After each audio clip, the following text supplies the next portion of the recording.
आलोट शासकीय महाविद्यालय की समस्याओं को लेकर एबीवीपी के कार्यकर्ताओं ने जोरदार विरोध प्रदर्शन किया। छात्रों ने कॉलेज गेट पर ताला लगाकर जहां विरोध जताया, वहीं बाद में सड़क पर उतरकर चक्का जाम भी कर दिया। देखिए खास रिपोर्ट।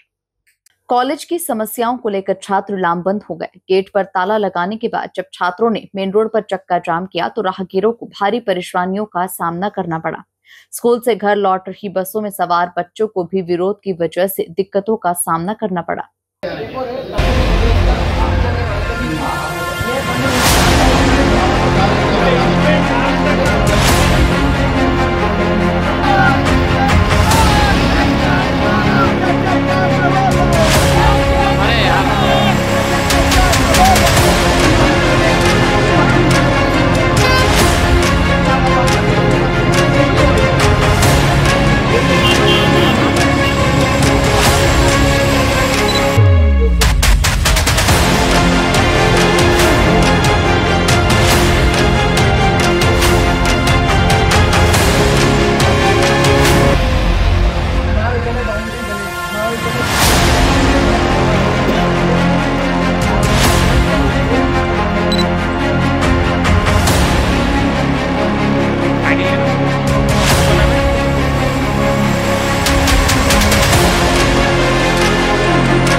चक्का जाम की सूचना मिलते ही आलोट थाना प्रभारी शंकर सिंह चौहान और तहसीलदार पंकज पवैया मौके पर पहुंचे और छात्रों से बातचीत की।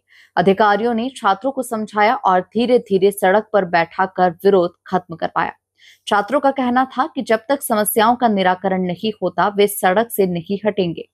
सबसे पहले तो हमारी कुछ मांगे हैं, जैसे जो बीकॉम की संकाय की फ़ीस है वो बहुत अधिक है। यहाँ पर महाविद्यालय में देखा जा रहा है कि पार्किंग की जो समस्या है वो हमें बहुत ज़्यादा आ रही है।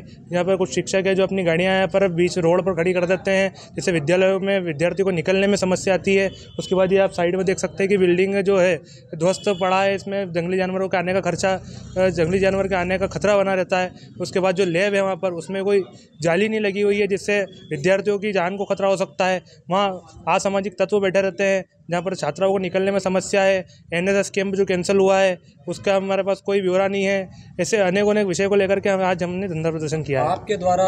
जी बिल्कुल, हमने विगत में बहुत समय से सर को जानकारी देता है, पर सर का एक ही कहना रहता है कि मेरे हाथ में कुछ भी नहीं है। सर ये परमिशन हमको मजबूरी में करना पड़ा, क्योंकि हमने जो समय दिया था कि इतनी देर में अगर एसडीएम मैडम नहीं आएंगे तो हम रोड जाम करेंगे। तो उसके बाद भी हम कुछ 15 या 20 मिनट तक ऊपर बैठे रहे। हमको 2 घंटे यहाँ पर बैठे हुए हो गए, किसी प्रकार की हमारे पास सुनवाई नहीं हुई, इसलिए हमको रोड जाम करने पर बाध्य होना पड़ा। और रोड जाम करने पर भी हमने रोड को जो है खुला रखा, यातायात में हमने कोई ज़्यादा समस्या नहीं आने दी। परंतु जब अति हो गई, पुलिस प्रशासन हमको डराने धमकाने लगा, तो फिर हमको मैं जब आज महाविद्यालय में आया था, मेरे महाविद्यालय में आने के बाद छात्र महाविद्यालय के चैनल गेट पे आए थे।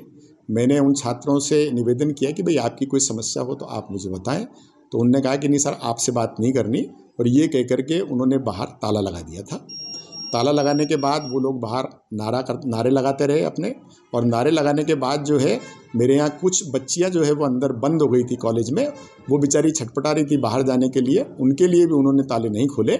तो उसके बाद मैंने उन बच्चियों से निवेदन किया कि बेटा बैठो, कोई व्यवस्था करते हैं। मैंने फिर उनको पिछले गेट से उनको निकाला। जैसे उनको निकाला, इन लोगों ने हमारे पिछले गेट पर भी ताला लगा दिया। मैंने यहाँ के थाना प्रभारी महोदय को उसी टाइम तुरंत सूचना दे दी थी। उनने कहा सर आप एसडीएम साहब को बोलो। तो एसडीएम साहब का नंबर थाना प्रभारी महोदय के पास भी उस टाइम नहीं था, मेरे पास भी नहीं था, इसलिए मैं उनको सूचित नहीं कर पाया। पर बाद में एसडीएम महोदय से भी मेरी बात हो गई थी, उनको भी मैंने वस्तु स्थिति से क्लियर कर दिया। बच्चों की जो मेन समस्या है वो कह रहे हैं कि कॉमर्स में यहाँ पर फीस ज़्यादा है। यहाँ का जो वाणिज्य संकाय का पाठ्यक्रम है वो स्वयं वित्त का पाठ्यक्रम है, जो सभी जगह छात्रों के स्वयं के पैसे से चलता है, और उसकी फ़ीस सभी जगह ज़्यादा रहती है। हमारे महाविद्यालय में फिर अगर आप देखेंगे तो जिला और अन्य महाविद्यालयों की तुलनाओं में कम है। उसमें हम कुछ भी नहीं कर सकते, वो जनभागीदारी तय करती है, और जनभागीदारी भी ये देख के तय करती है कि कितना आय है और कितना व्यय है, उसके हिसाब से तय करती है।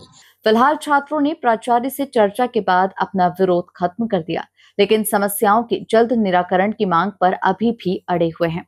आने वाले दिनों में देखना होगा कि कॉलेज प्रशासन उनकी मांगों को कैसे पूरा करता है। Bureau report, MP news, Alot.